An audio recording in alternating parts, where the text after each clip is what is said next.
Chris, we ready? Okay, good. So good afternoon. Thanks for coming out today. So I'm joined here today by obviously our mayor and our friend Wiley Hodges from First Coast Crime Stoppers. We're going to talk about that in just a minute. Wiley's the executive director of Crime Stoppers, and then Director Ron Limbe, who's Director of Investigations and Homeland Security here at JSO. So I'm here today to give you an update from an incident that occurred last night that many of you are familiar with, obviously. It occurred at 1347 Mount Herman Street just after 9 o'clock last night. There was a shooting incident at that location. We had two victims at that location. One was Tayshawn Gallons, who's a 7-year-old black male. Tayshawn was shot at the scene and died subsequently at UF Health last night. There was a second victim by the name of Dominic Holcomb, who's a 23-year-old black male, who also went to the hospital last night. I'll talk about him more in just a second. But here's what we know at this point. So last night, a group of people were in the front yard drinking and smoking marijuana at 1347 Mount Herman Street. The accounts are that a small to medium-sized gray SUV stopped in front of the residence, and someone from inside that SUV began firing into the yard. So at the point in time that the firing began, there were about 6 people in the yard, including Tayshawn.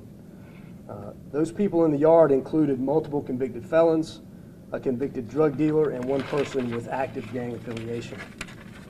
One of the witnesses who was in the yard stated that he grabbed a gun that was close by to begin to return fire at the vehicle. So we believe that multiple people were firing from multiple directions in this incident. And then based on the evidence at the scene, we believe that Tayshawn was between the two parties that were shooting at each other. So Tayshawn is the nephew of one of the people that we interviewed at the scene and lives at that location. So Dominic Holcomb, who I mentioned earlier, is a 23-year-old black male. He fled the scene after the shooting. He made his way to UF Health, where he was treated and released. So we interviewed Dominic after the shooting. He was not cooperative with the investigation. He was subsequently arrested for possession of firearm by a convicted felon, an outstanding warrant that he had in the system, and he's currently in custody. There are multiple witnesses that are not cooperating with this investigation, and obviously we need their cooperation to bring some justice to this case. It's important to note that if at any time we determine that any of these individuals are interfering with this investigation or giving us false information, that we will pursue charges against those individuals as well. So we have a lot of work left to do. So we are leveraging NIBIN technology. We're leveraging DNA, and of course we got some pretty valuable intelligence from our ShotSpotter system last night that we're following up on. But here's what I know right now. So there is someone on the street today that is responsible for the shooting death of a 7-year-old little boy. And I can promise you that we are going to move heaven and earth and kick in a few doors until we bring that person to justice. We've got a lot of work to do in that area, but we're going to continue to work on it. We've been working since last night. That investigation has not stopped since it began, since we started at the scene. Speaking of last night, I was on the phone with the mayor not long after the incident occurred last night. We had conversations last night. We had conversations again this morning, and as always, the mayor said, how can I help? What can I do to help you? So we talked about First Coast Crime Stoppers and the valuable partner that they are. And the mayor has obviously committed to help raise money, and we are raising the initial reward for information in this case. So anyone who has information that leads to the arrest of the individual responsible for the shooting death of Tayshawn Gallon and turns that information into Crime Stoppers, that reward is $10,000 as I stand here today. Remember, Crime Stoppers is completely anonymous, completely anonymous. You could turn a family member in through Crime Stoppers and no one would ever know. So we encourage people to use that. As always, if you've got information and you want to reach out to us directly, we encourage that as well. I mean, we need more information. We are getting tips from the community, but of course we need more, and clearly we need cooperation from those directly involved and directly around the incident when it occurred that night. We need that cooperation from them as well. But with that, I'm going to turn it over to the mayor for just a couple quick comments. Mr. Mayor. Thank you, Sheriff. When I got the news last night that a 7-year-old child was caught in the middle of gunfire, senseless violence that resulted in the loss of his life, a child that will not have the opportunities to pursue the dreams that every child ought to be able to do. So I'm here today supporting the sheriff, his men and women, the work they do in Crime Stoppers, and the question is, what next? And I think the sheriff just laid it out perfectly. Anybody that knows something, we beg you to come forward so justice can be served. So thank you. Thanks, Mayor. So now just a couple of quick words from Wiley Hodges. Wiley, again, is the Executive Director of Crime Stoppers and a great partner day in and day out for us here. So, Wiley. Good afternoon. It's again, it's a tragedy that we're here and we're having to meet for this particular issue. But, you know, it always comes at a point in time like this that everyone is saying something has got to be done. Something has got to be done. It's got to be done now, and they're right. Something has got to be done. It must be done. You know. The police department, the sheriff's office job is to investigate crime, investigate tips they get, investigate any information they get. However, and the public has just as big of a responsibility in solving crime as does the police. Police do the investigations. Police can't solve all these crimes alone. They need help. They need help from the communities. You know, we hear, as the sheriff and the mayor both said, someone knows. There's a lot of people out there. Someone knows exactly who's involved in this thing, exactly who's involved. All you got to do is call. As the sheriff mentioned, we have a $10,000 reward on this at this point in time. You're certainly welcome and encouraged to call the police department if you've got information. Let me just let you inform you that, you know, to be eligible for the $10,000 reward, you need to call Crime Stoppers so we can give you a code number. We guarantee 100% anonymity. You'll never be known. You'll never have to go to court, anything else. Just give us the information. So, you know, here's what's on your shoulders. If you've got information, you've got the two choices. You call the police or you call Crime Stoppers. That means you you come forward or you remain anonymous. So, there's absolutely zero, there's no excuse whatsoever for someone not to come forward in one fashion or the other. So, at this point in time, you know, one other thing I want to mention about Crime Stoppers, you know, if your information leads to an arrest, we pay, yes, we pay upon arrest. We'll pay as soon as the arrest is made from our next board meeting. And it's not an arrest and conviction which goes on for years and years and years, in particular in a murder case. Again, I encourage you to please call, help this community. We've got a lot of problems. We've got issues that need solving, and they can't be solved by the police alone. We need your help.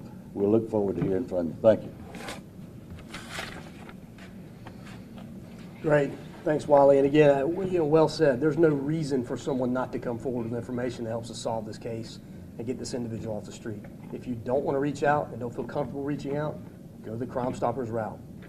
And again, there's a $10,000 reward out there for information, again, that will lead to the arrest of the individual responsible for this. So with that, we'll answer a few questions. Sheriff, with your first question is, do you believe that measures like the Hope and Promises the mayor's discussed, that kind of initiative is working? How do you measure success with shootings like this that are touching a 7-year-old here? You know, 4 shootings in the last 2 weeks in youth. How do you measure success in shootings like that in recent weeks? So I think you've got to set your benchmark the right way. So when you talk about the prevention programs that are in place and touching youth in the community, you know, the Kids Hope Alliance and all the great nonprofits that are working in Jacksonville, that is an investment. That's an investment in the lives of those young people. So when they are 17 and 18, they're not the ones out pulling the trigger or standing on the street corner selling drugs. Are they working? So we've got to do that. Oh, absolutely they work. I mean, it's been proven around the country that they work. We've got to do a better job of maintaining focus here for that long period of time. So when I say investment, it's a 10-year investment. You know, a 6 or 7 year old little boy or girl today, where are they when they're 17? You know, that's the benchmark. What are they doing? Are they graduating from high school? Are they going off to college? Are they joining the military? Or are they already a gang member, already in prison? I mean, so that's the type of long-term focus you need on investment like that. When you talk about protecting this weekend and next weekend, that's enforcement initiatives. That's, you know, letting data drive policing. That's putting enough policemen in the right place at the right time, doing the right things. And those are not, you know, they're two separate things. It's apples and oranges, but you need them both. You need that complete spectrum to be able to really tackle, you know, issues like that. Who is the target here? We don't know at this point, so we're still working on that. So again, that's the piece of the puzzle, or one of the pieces of the puzzle that someone knows and can bring forward. Do you think there should be some sort of registration program similar to cars, like for guns and bullets and ammo? That's a separate topic for a separate time, and I don't know that that would help us here today. To be honest We with were you. out today walking the neighborhood with Councilwoman Brown, and people were just saying, there's no way I'm coming forward. They're scared of retaliation. And they say that's what we're seeing happening when we see these shootings. What can you do? So I'll say this again: we've set up multiple avenues for people to come forward and be completely anonymous. And there are people. I mean, we asked them about that. It absolutely works. It absolutely works. You are completely anonymous with Crime Stoppers, and we've shown that over and over again, time and time again. Reward aside, that is a completely anonymous pathway to be able to get information to us and help us solve these cases. It absolutely works. But aren't you seeing that with the people that are telling you, like you were just saying, they're not being cooperative, and the reason they're not being cooperative is because they don't want to get killed? There may be multiple reasons people are not being cooperative. You know, that could be one, absolutely. But again, go the anonymous route. That route is real. It works. To give us information anonymously, again, reward aside, that ability to do that is out there. I'll tell you this, we are getting tips from that community, though. So it's not everybody in that neighborhood or everybody in that community that is, you know, concerned about one thing or another. We're following up on tips today that we have gotten from the community from as early as last night after the incident occurred. So some people do, some people don't, and maybe everybody has their reasons. But again, we got multiple pathways to get that information to us. At the end of the day, we're not talking about somebody firing a gun up into the air. We're talking about the death of a 7-year-old little boy. So if you can't get behind that, then something's wrong with you. And we've been here so many times before with this. When we started the journey, Kids Home Defiance. Sure. And then we're still here with 5 shootings within the last 17 days of kids, 1 death now. I mean, people are just, they don't know what to do. I tell you what, we have a great community. We have an absolutely great community here in Jacksonville, and we cannot let a small number of people define this community. And I tell you what, there were probably thousands of get-togethers and barbecues yesterday that did not result in a shooting. So again, we've got to start talking about what the driver is for this issue. We're down there in those communities working every single day, and all these challenged areas in that vein where, you know, that street culture where you've got guns and gangs and drugs and violence. I mean, we are neck deep in it every single day in this community. But it's a very small number of people. But it drives high-profile incidents like the one we saw last night. So we've got to keep, you know, we got to stay in there, keep our sleeves rolled up, keep working it. It is incredibly discouraging to be in Jacksonville on a day like today. But I got to tell you, you got to look past it. We're working there. We're going to solve this case. We're going to bring this person to justice. I promise you that. Like we have in those other cases in the past, and continue to focus on, you know, the good things in our community. But we've got work to do in Jacksonville. There's no doubt about it. But we've got our sleeves rolled up, working hard Sure, every day. looking at that moving forward, Councilwoman Brown mentioned in terms of possibly bringing up the idea of the mayor, this might be something you might put a chime in on, in terms of having a buyback program or a gun, you know, program similar like prescription drugs, where you can, you know, hand in handguns, that sort of thing. I've known that's been in other areas.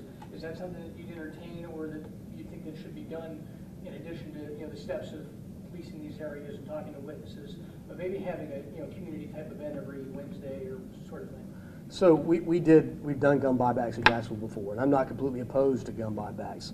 Gun buybacks will not take the guns that did this off the street. Those people will not turn those guns in, obviously. But if you've got someone who's got a gun in their home that doesn't want it, and at some point, you know, is going to leave it in a garage or leave it in a trunk or leave it unattended, and that gun gets stolen, that will become a crime gun and involved in an incident like this at some point. So there is some value there in doing that. Does it impact crime in the neighborhood you do the buyback in? No, it doesn't. we've shown that and done that. But again, that's not something that I'm opposed to doing. And if it gets the community engaged and gets the community involved, at least keeps the conversation going about violence and how we overcome violence and the root causes of it in the community, then it's a good thing, and I'm not opposed to doing that. Should those in the community be able to buy any air pistols? Again, a separate topic for a separate day, but we can talk about that later. Today we're focused on, again, finding the individual responsible for the murder of a 7-year-old little boy in our city. Action News, any concerns about retribution, or are you guys looking into that, or are you guys? So we look at all aspects of these cases, and that's always part of this that we do. So we're working a lot of different angles on this case, and again, we need the community support and help, and especially support from people who are close to this incident to be able to give us some information to make sure that we can head any of that off I know it's before it initial. happens. Do you expect maybe it's gang related? You had mentioned one of the members possibly is affiliated with gang. Do you think at this point maybe those suspects were a member of a particular So gang? it's absolutely too early to rule it out. But again, if you look in the vein of buying, selling, using drugs, gang activity, gun violence, it's in that same circle that so many of these cases that we deal with Can you every say year. they know each other? Again, I'm going to refrain from going that deep, but part of the investigation, that's something that we're looking at. Sheriff, do we need outside help, like before when you thought of bringing in FBI or things like that? Is the FBI something we need to deal with this crime problem we've got going on? So the FBI is a great partner for us day in and day out, as is ATF, as is DEA. So there's a lot of resources they bring to the table, and we'll leverage some of those. FDLE is another partner. So we leverage those partnerships, Jim, in this community every single day. So it's not our JSO and we don't ask for help. Any way that they can help us, they do, and they will every single day. As this investigation unfolds, there may be, I know FDLE is already helping. We're reaching out to an outside private vendor for DNA assistance. I mean, so there's a lot of things that we do in a lot of these cases every day that we may not highlight, specifically, but they are a day-to-day partner with us. So. Just want to clarify that charge that one person is facing. What was that charge, and do you expect more charges to be coming as your investigation? So potentially there could be more charges. He was arrested on a warrant. So previously he had a warrant in the system for carry. So he's a convicted felon who was found to be in possession of a firearm, and there was a warrant in the system for him. That's what he was arrested for. Was it last night he was found with a gun? No, No, so it was prior to that, it's a separate incident. But he was shot, and we have no idea who fired the gun back at him, right? Correct. That he didn't fire or anything like that. Well, we have one witness that says they did fire, Right. that they saw a gun laying close by, and they grabbed the gun and returned fire. The witness fired. The Someone witness in the fired. yard. The witness saw someone grab the gun and fire. The Not witness that himself told us that he reached and found a gun close by and shot at the people who were shooting into the yard. No. Not as of I yet. mean, isn't that, No, it's self-defense at this point. is the witness? Absolutely. So as the case begins to unfold, if we find out something different, or what he told us is not accurate, then absolutely we will pursue charges on that And then individual. the person that was shot, his name again, I'm sorry, I did not hear what he said. His name is Dominic Holcomb. Holcomb? Yep. And we'll get you that information. Chris, get that for him so they'll have that. Sheriff, you mentioned this earlier. What's the best way for those out there watching this press conference to kind of help, to go out there to throw their name in the hat to kind of just say, hey, this is something that, we want to help. I saw something. Is this Crime Stoppers? Is it calling JSO? What do you recommend? Either one. So if they have any information about this incident, now keep in mind, you don't have to be there last night or didn't have to be there last night to have information about this case. You could have heard something said prior to, you could have heard something said after, and important to reach out, again, either way, however you feel most comfortable. Reach out to us directly, reach out through Crime Stoppers to remain anonymous. Again, those pathways are there, and no reason for the community not to step up and help in this case, more than they even are. Anything else? Mayor, from you, obviously, as you had mentioned, you want somebody to come forward. But really, is there anything you can do? The Kids Hope Alliance do anything? I mean, what do you think? Jim, the first thing is immediately, is what the sheriff said, and I echo that. A 7-year-old child is gone. I mean, just absorb that. And anybody that knows anything about this, and somebody does, needs to step forward. That is the pressing issue of the moment. The sheriff also said investments in the Kids Hope Alliance. These things need to be a commitment over time, a commitment that transcends a single mayoral administration, a single city council term or two. We just started funding these programs again 2.5 years ago when the sheriff and I got into office. So it's an investment that's long-term. We need to make sure that our elected officials in the future, and the ones that sit here today, remain committed to these programs, regardless how hard the work is or how long it takes, because it does change lives. Mayor, one of your largest donors is supporting a push for politicians to put a ban on assault high-powered rifles. I'm here with the sheriff to support this effort right now, and to, again, ask anybody that knows anything to step forward. But this is the issue before us right now. So, Jim, just another quick follow-up. We've got to maintain focus on it. We've got a lot of work to do in this case today, obviously, and the cases in the last week that we've been working hard on since they occurred. But you can't let that take your focus off the fact that you've got to work early on in kids' lives and the prevention side of the equation. You got to do both. You can't do one and not the other. So I think in years past you've seen different administrations maybe lose focus on the fact that, look, you've got to support operations on the street today. You've also got to invest in the future of young kids in this community. So, and again, you can't be successful unless you're touching all of the bases there. And today's a good day to talk about really maintaining focus. Jim, when economic times are tough, investments in these children, like the Kids Hope Alliance or What Was the Journey, cannot be cut. The sheriff said it. This has to be a commitment that transcends administrations. What if some out there, just to play devil's advocate, would say this process is, as you mentioned, it takes 10 years or so to see where these kids end up? What if somebody said, we have this problem right here, right now, we need to address this week, not wait 10 years to see how that program works out? What would you say in terms of any immediate impact? So again, back to it. Right now? Back to an investment. The right now, the today, tonight, and this weekend, that's the piece that the policeman on the street will take care of now. That's the work we need to do today. So how do you know we what I do mean? Well, we do it through policing initiatives. We do it through building relationships in the community. All the things that you see us doing day in and day out. Those are the focused deterrence initiatives that we're involved in.